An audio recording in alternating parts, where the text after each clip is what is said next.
This is the 14th talk in this collection, entitled The Four Noble Truths. And this was originally published in the book Living Dhamma, again translated by Bruce Evans. And this talk was given at the Manjushri Institute in Cumbria in 1977. So when Ajahn Chah visited there up in the north of England, the Tibetan Centre, Manjushri Institute.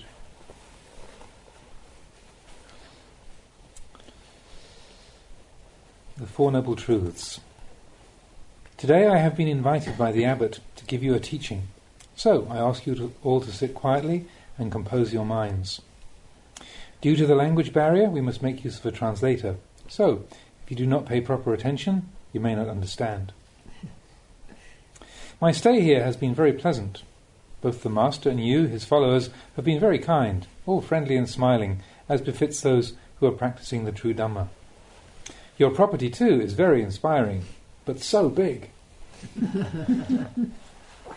I admire your dedication in renovating it to establish a place for practicing the Dhamma.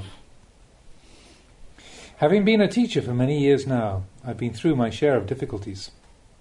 At present, there are altogether about 40 branch monasteries of my monastery, Wat Nong Papong, but even these days I have followers who are hard to teach. As a footnote, also at the time of this the printing of this book, 2011, there are over 300 branch monasteries, large and small, of Wat Nong Papong. So, even these days, I have followers who are hard to teach. Some know, but don't bother to practice. Some don't know, and don't try to find out. I don't know what to do with them. Why do human beings have minds like this? Being ignorant is not so good, but even when I tell them, they still don't listen. I don't know what more I can do. People are so full of doubts in their practice. They're always doubting. They all want to go to Nibbana, but they don't want to walk the path. It's baffling. When I tell them to meditate, they're afraid. Or if not afraid, then just plain sleepy. Mostly, they like to do things that I don't teach.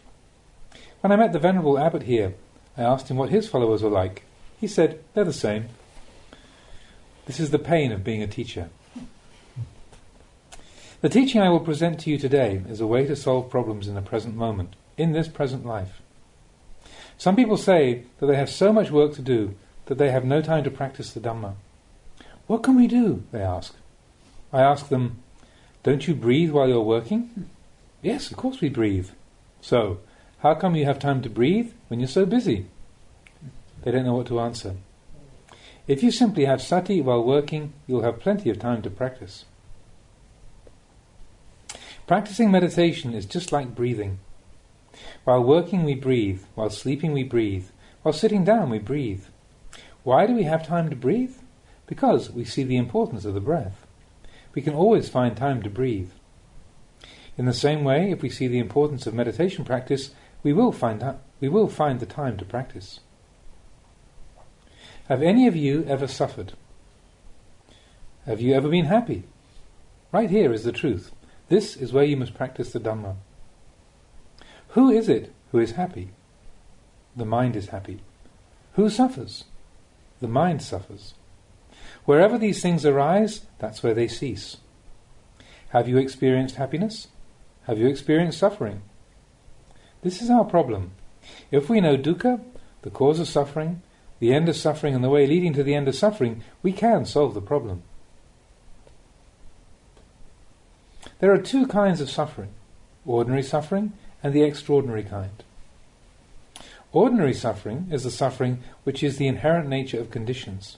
Standing is suffering, sitting is suffering, lying down is suffering. This is the suffering that is inherent in all conditioned phenomena. Even the Buddha experienced these things. He experienced comfort and pain, but he recognized them as conditions in nature.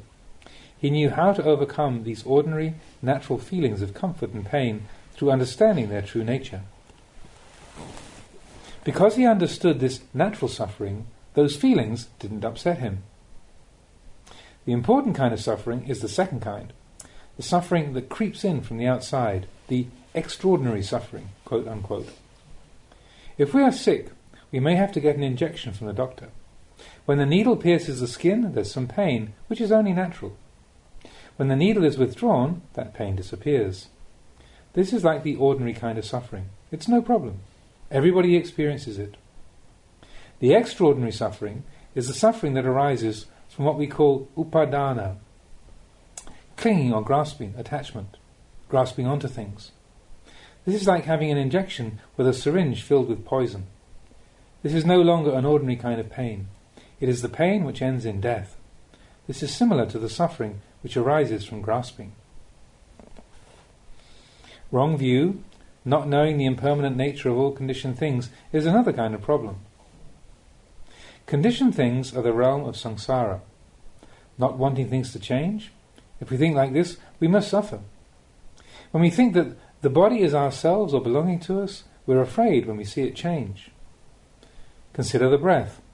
Once it comes in, it must go out. Having gone out, it must come in again. This is its nature. This is how we manage to live. Things don't function in that way. This is how conditions are, but we don't realize it. Suppose we lost something. If we thought that object was really ours, we would brood over it. If we couldn't see it as a conditioned thing faring according to the laws of nature, we would experience suffering. But if you breathe in, can you live? Conditioned things must naturally change in this way. To see this is to see the Dhamma, to see anicca, change. We live dependent on this change. When we know how things are, then we can let go of them. The practice of Dhamma is to develop an understanding of the way things are so that suffering doesn't arise. If we think wrongly, we are at odds with the world, at odds with the Dhamma and with the truth. Suppose you were sick and had to go to the hospital. Most people think, please don't let me die, I want to get better. This is wrong thinking. It will lead to suffering. You have to think to yourself, if I recover, I recover. If I die, I die.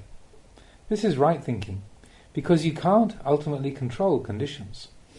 If you think like this, whether you die or recover, you can't go wrong.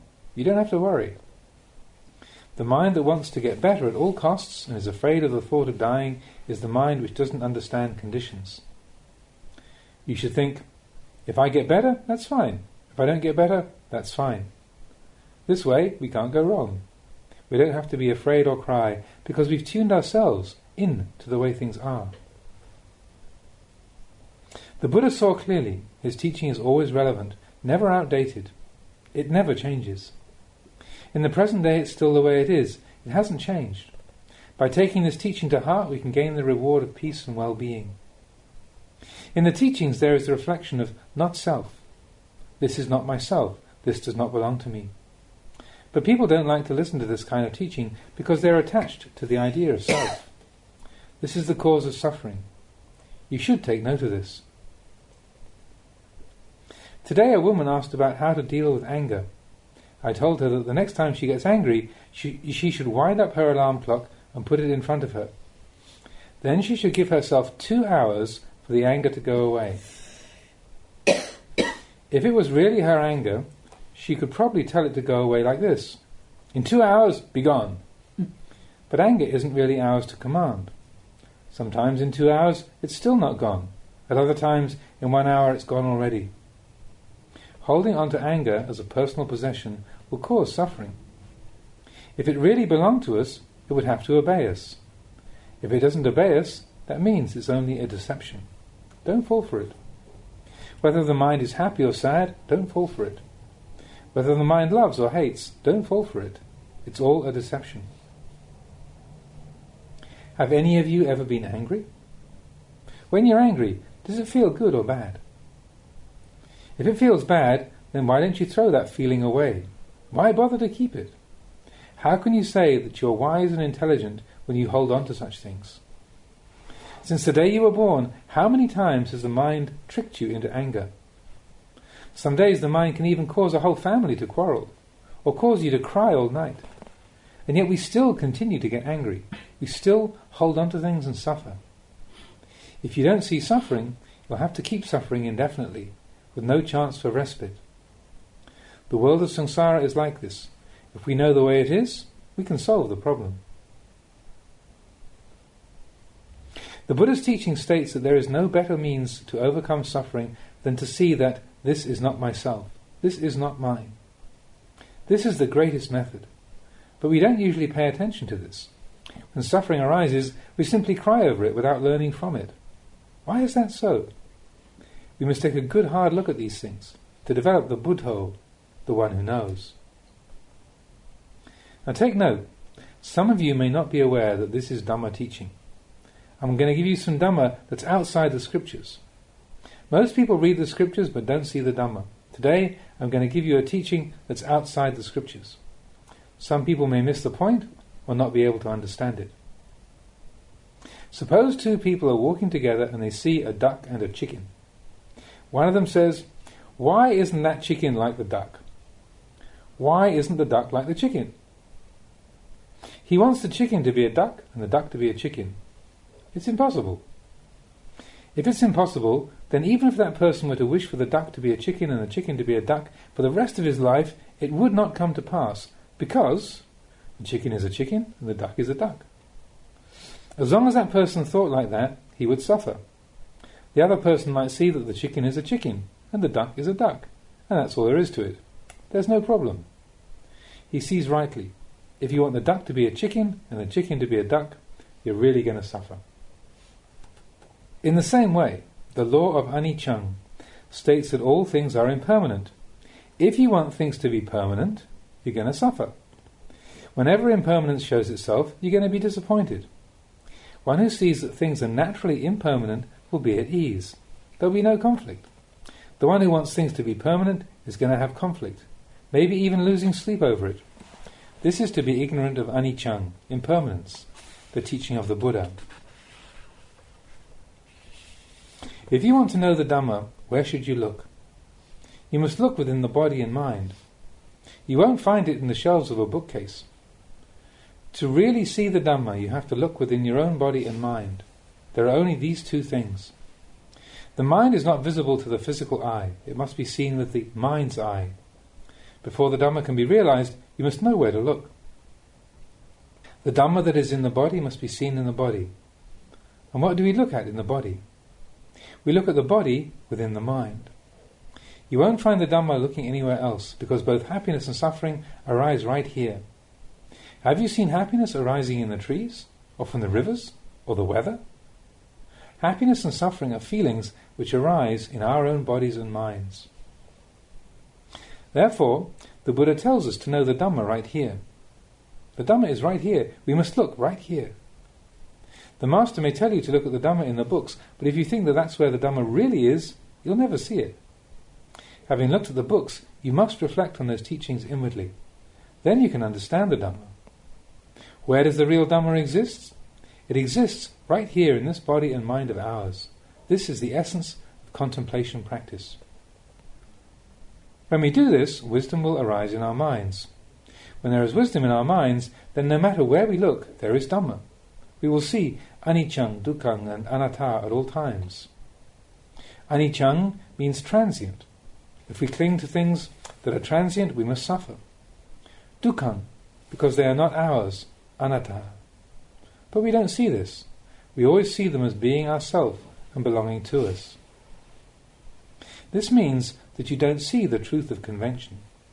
You should understand conventions. For example, all of us sitting here have names. Are our names born with us, or are they assigned to us afterwards? Do you understand? This is convention. Is convention useful? Of course it's useful. For example, suppose there are 4 men, A, B, C and D. They must all have their individual names for convenience in communicating and working together. If we wanted to speak to Mr. A, we could call Mr. A and he'd come, not the others. This is the convenience of convention. But when we look deeply into the matter, we will see that really there isn't anybody there. We will see transcendence. There's only earth, water, wind and fire, the 4 elements. This is all there is to this body of ours. But we don't see it in this way because of the clinging power of attavada upadana, clinging to the sense of self. If we were to look clearly, we would see that there isn't really much to what we call a person. The solid part is the earth element, the fluid part is the water element, the part which provides heat is called the fire element. When we break things down, we see that there is only earth, water, wind and fire. Where is the person to be found? There isn't one. That's why the Buddha taught that there is no higher practice than to see that this is not myself and does not belong to me. They are simply conventions. If we understand everything clearly in this way, we will be at peace. If we realize in the present moment the truth of impermanence, that things are not ourself or belonging to us, then when they disintegrate, we are at peace with them, because they don't belong to anybody anyway. They're merely the elements of earth, water, wind and fire. It's difficult for people to see this, but even so, it's not beyond our ability. If we can see this, we will find contentment. We will not have so much anger, greed or delusion. There will always be Dhamma in our hearts. There will be no need for jealousy and spite, because everybody is simply earth, water, wind and fire. There's no more to them than this. When we accept this truth, we will see the truth of the Buddha's teaching. If we could see the truth of the Buddha's teaching, we wouldn't have to use up so many teachers. It wouldn't be necessary to listen to teachings every day. When we understand, then we simply do what's required of us. But what makes people so difficult to teach is that they don't accept the teaching and argue with the teachers and the teaching. In front of the teacher they behave a little better, but behind his back they become thieves. People are really difficult to teach. The people in Thailand are like this. That's why they have to have so many teachers. Well, be careful. If you're not careful, you won't see the Dhamma. You must be circumspect, taking the teaching and considering it well. Is this flower pretty? Do you see the ugliness within this flower? For how many days will it be pretty? What will it be like from now on? Why does it change so? In 3 or 4 days you have to take it and throw it away, right? It loses all its beauty. People are attached to beauty, attached to goodness. If anything is good, they just fall for it completely. The Buddha tells us to look at pretty things as just pretty. We shouldn't become attached to them. If there's a pleasant feeling, we shouldn't fall for it. Goodness is not a sure thing. Beauty is not a sure thing. Nothing is certain. There is nothing in this world that is a certainty. This is the truth. The things that aren't true are the things that change, such as beauty. The only truth it has is in its constant changing. If we believe that things are beautiful, when their beauty fades, our mind loses its beauty too. When things are no longer good, our mind loses its goodness too. When they are destroyed or damaged, we suffer because we've clung to them as being our own. The Buddha tells us to see that these things are simply constructs of nature. Beauty appears, and in not many days it fades. To see this is to have wisdom. Therefore, we should see impermanence. If we think something is pretty, we should tell ourselves it isn't. If we think something is ugly, we should tell ourselves it isn't. Try to see things in this way, constantly reflect in this way. We will then see the truth within untrue things, and see the certainty within the things that are uncertain. Today I have been explaining the way to understand suffering, what causes suffering, the cessation of suffering, and the way leading to the cessation of suffering. When you know suffering, you should throw it out. Knowing the cause of suffering, you should throw it out. Practice to see the cessation of suffering. See anicca, dukkha and anatta, and suffering will cease. When suffering ceases, where do we go? What are we practicing for? We are practicing to relinquish, not in order to gain anything. There was a woman this afternoon who told me that she's suffering. I asked her what she wants to be, and she said she wants to be enlightened. I said, as long as you want to be enlightened, you'll never become enlightened. Don't want anything. When we know the truth of suffering, we throw out suffering. When we know the cause of suffering, then we don't create those causes, but instead practice to bring suffering to its cessation. The practice leading to the cessation of suffering is to see that this is not a self, this is not me or them. Seeing in this way enables suffering to cease. It's like reaching our destination and stopping. That's cessation. That's getting close to Nibbana. To put it another way, going forward is suffering, retreating is suffering, and stopping is suffering. Not going forward, not retreating, and not stopping Is anything left? Mind and body cease here. This is the cessation of suffering. Hard to understand, isn't it? If we diligently and consistently study this teaching, we will transcend things and reach understanding. There will be cessation. This is the ultimate teaching of the Buddha. It's the finishing point. The Buddha's teaching finishes at the point of total relinquishment. Today I offer this teaching to you all and to the Venerable Master also. If there's anything wrong in it, I ask for your forgiveness. But don't be in a hurry to judge whether it's right or wrong. Just listen to it first. If I were to give you all a fruit and tell you it's delicious, you should take note of my words, but not believe me offhand, because you haven't tasted it yet. The teaching I give you today is the same. If you want to know whether the fruit is sweet or sour, you have to slice off a piece and taste it. Then you'll know its sweetness or sourness. Then you could believe me, because then you'd have seen for yourself. So, please, don't throw this fruit away. Keep it and taste it. Know its taste for yourself. Now the Buddha didn't have a teacher, you know. As an ascetic once asked him who his teacher was, the Buddha answered that he didn't have one. The ascetic just walked off, shaking his head. The Buddha was being too honest. He was speaking to one who couldn't know or accept the truth. That's why I tell you not to believe me. The Buddha said that to simply believe others is foolish, because there's no clear knowing within. That's why the Buddha said, I have no teacher. This is the truth. But you should look at it in the right way. If you misunderstand it, you won't respect your teacher. Don't go saying, I have no teacher. You must rely on your teacher to tell you what is right and wrong, and then you must practice accordingly. Today is a fortunate day for all of us. I've had a chance to meet with all of you and the Venerable Master. You wouldn't think that we could meet like this because we live so far apart. I think there must be some special reason that we've been able to meet in this way. The Buddha taught that everything that arises must have a cause. Don't forget this. There must be some cause. Perhaps in a previous existence we were brothers and sisters in the same family. It's possible. Another teacher didn't come, but I did. Why is that? Perhaps we are creating the causes in the present moment itself. This is also possible. I leave you all with this teaching. May you be diligent and arduous in the practice. There is nothing better than the practice of Dhamma. Dhamma is the supporter of the whole world. People who are confused these days because they do not know the Dhamma. If we have the Dhamma within us, we will be content. I am happy to have had this opportunity to help you and the Venerable Teacher in developing the practice of Dhamma. I leave you with my heartfelt good wishes. Tomorrow I'll be leaving. I'm not sure where for. This is only natural. When there is coming, there must be going. When there's going, there must be coming. This is how the world is. We shouldn't be overjoyed or upset by the changes in the world. There is happiness, and then there's suffering. There is suffering, and then there's happiness. There is gain, and then there's loss. There's loss, and then there's gain. This is the way things are. In the Buddha's time, there were disciples of the Buddha who didn't like him, because the Buddha exhorted them to be diligent, to be heedful. Those who were lazy were afraid of the Buddha and resented him. When he died, one group of disciples cried and were distressed that they would no longer have the Buddha to guide them.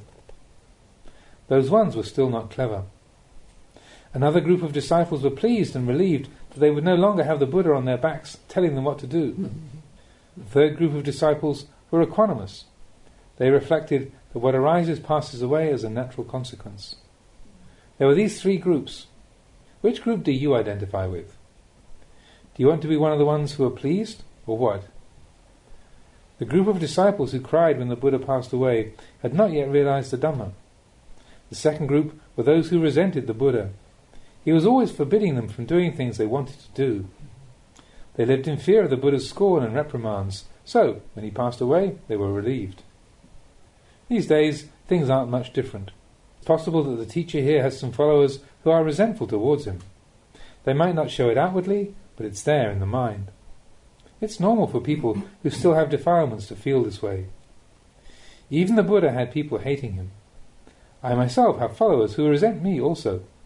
I tell them to give up evil actions, but they cherish their evil actions, so they hate me. There are plenty like this. May all of you who are intelligent make yourselves firm in the practice of Dhamma.